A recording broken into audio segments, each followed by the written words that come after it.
மேலே கொடுக்கப்பட்டுள்ளதை பாருங்கள். குரு பகவான் ஒரு ஜாதக கட்டத்தில் எந்த லக்கணம் ஆனாலும் வலிமை பெற்று இருந்தால் புத்திர சந்தானம் பொருளாதார பலத்தை நிச்சயம் தருவார். 2. லக்கணத்திற்கு பாவியாக குரு வந்து வலிமை பெற்றால் அவர் தன் ஆதிபத்திய ரீதியான துன்புறுத்தல் தருவார். ஆனால் காரக ரீதியான அதன் உடைய பலனை நிச்சயம் சிறப்பாகவே தருவார். 3.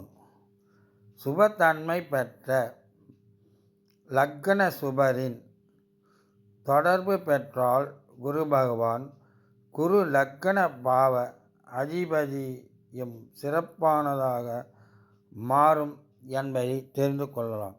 மேலே கொடுக்கப்பட்டவை அனைத்தும் குரு பகவானின் சிறப்பு அம்சங்கள் ஜாதக கட்ட ரீதியில் அமைந்துள்ளதை பொறுத்து அமையும் என்பதை இதன் மூலம் தெரிந்து கொள்ளலாம்.